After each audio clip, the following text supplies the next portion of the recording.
Hope everyone's doing well today. We are here today to talk about the couple's interview that we got with Mike and Sherry in their relationship. As we go, it's 34 years and counting. So congratulations to them. Wish them the best and everything they're going. But we're here today to kind of break down exactly how to be in a relationship, how to deal with couples, and Mike and Sherry was a great example that we got to interview and talk about relationships. So we're gonna head on and go on with this story. So this is just a little preview of who they are. Sherry was a retired English professor from our very own Vincennes University. Currently, as we speak right now, she is retired, but is also doing tutoring on the side. As we know, Mike is still working in Jasper, Indiana, as a local engine and transmission shop. And they are both, we don't know exactly the age that they're giving us, but we do know that they're both young, well and healthy and respectful human beings. So we're gonna move on to the next slide that we got with them today. So how did they meet? Well, as Sherry and Mike has discussed with us, saying that it's been a long time. That being said, with them being a long time, they they don't really remember exactly how they met, but since they did meet, they've been going on for 34 years while they still count. So congratulations to them. And we go on and we talk about strengths and weaknesses.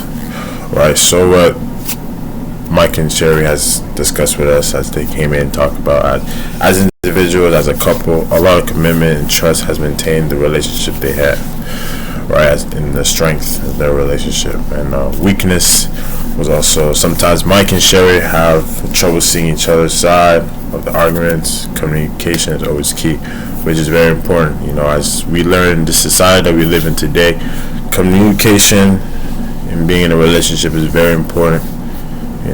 When you were able to have a great communication between each other, it can go a long way. Where there's no miscommunications, there's no misunderstandings, because y'all have communicated at a high level and able to understand each other and what certain boundaries and things are well for y'all, which keeps the relationship going for a long time.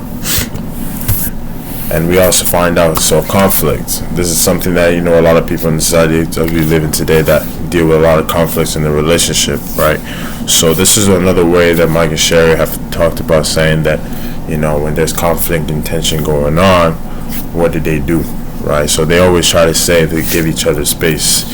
Maybe it's not work for some people, but for whatever couple or whatever relationship you're in, space is one thing that's good to be able to be in. Never act out of emotion. Most importantly, we never go to bed angry, which is a good method.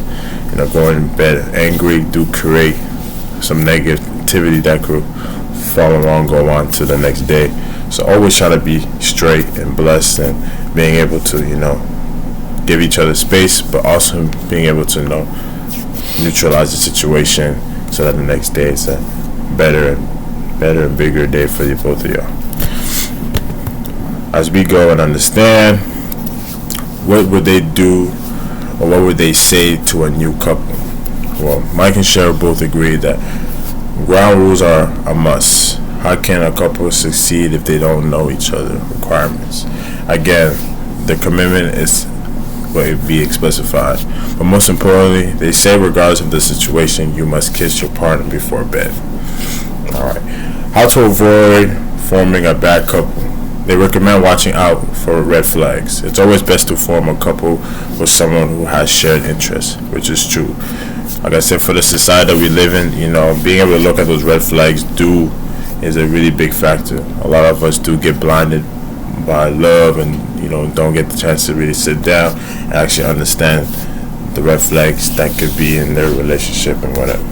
So this is just a little bit of our interview that we had with Mike and Sherry. Once again, I wish them the best. Hope that they do well, and we are glad and thankful that my team, our group, was able to sit down with them and discuss about this interview. All right, take care, y'all.